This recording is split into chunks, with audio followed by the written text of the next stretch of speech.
Hey everyone, I just wanted to give a big shout out to everyone who came out this past Sunday at 3 p.m.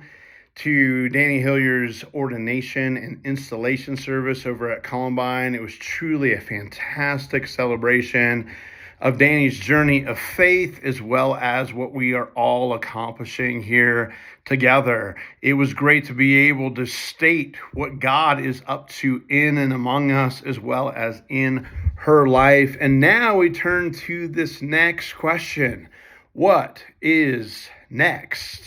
And to get into that, first I want to dive a little bit into Danny's job. So as I mentioned a few weeks ago and several times over the last few months, Danny has three primary jobs. The first one is worship and preaching. And that's not just like kind of the basics of that. As she gets into that job, we are literally asking her to be the primary imaginative force behind our worship and preaching. It comes no surprise to you as you have watched her over the last many months to know that she has not only particular gifts from the actual preaching of the word, but also behind the scenes as we cultivate messages, sermon series, worship experiences, and encounters that are relevant, significant, and inspirational to today's generations and people. So that's our first primary piece. The second one is spiritually vibrant households and neighboring hubs. Okay, so what does that mean? This is about bringing faith to real life. What does it mean for us to practice faith at home, on the go, Monday through Saturday, not just on Sunday mornings? How do we interact with our neighbors and our community, and what practices and things can we sort of get like a placeholder for our hands as we scale the side of this mountain, right?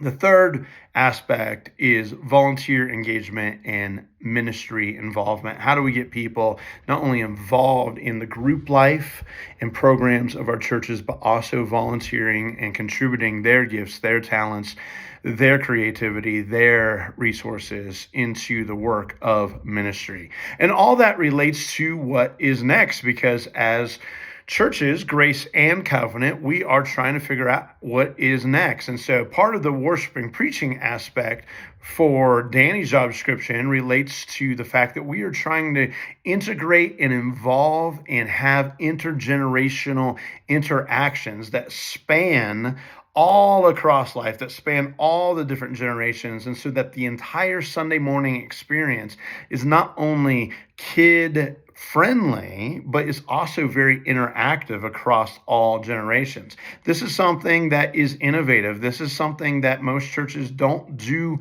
well. And in fact, most mega churches don't do well and aren't even trying to create these intergenerational encounters and experiences, even though we know from all the research, this is what builds real faith, right?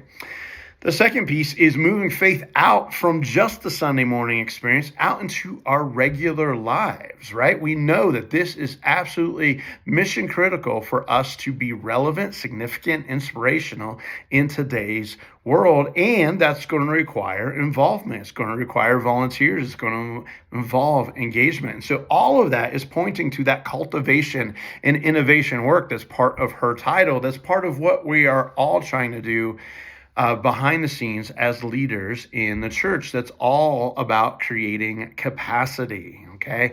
Resource capacity, processes and structures, and all the many things that go into making church actually happen, right?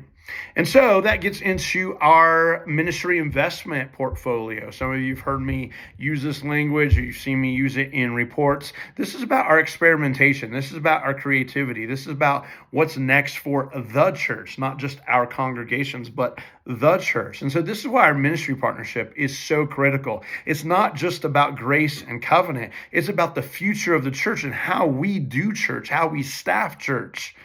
5 years from now, 15 years from now, 25 years from now. Because friends, the way that we do church right now is not the way church was done 50 years ago, certainly not the way it was done 500 years ago. And I can promise you that the way that church is done, even in 10 years from now, will be very different than what it looks like today. And we are experimenting with that now. We are already creating what the church will look like tomorrow. We are experimenting with it. We are being creative. We're being imaginative. We are doing it well, which is fantastic, right? And so we are looking at what is next.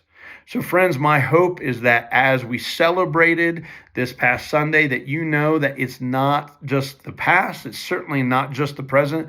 This is all pointed to something. That something is the future, is a place where God is already at, and God is pulling us towards the divine self and the divine future. Thanks everyone for joining me.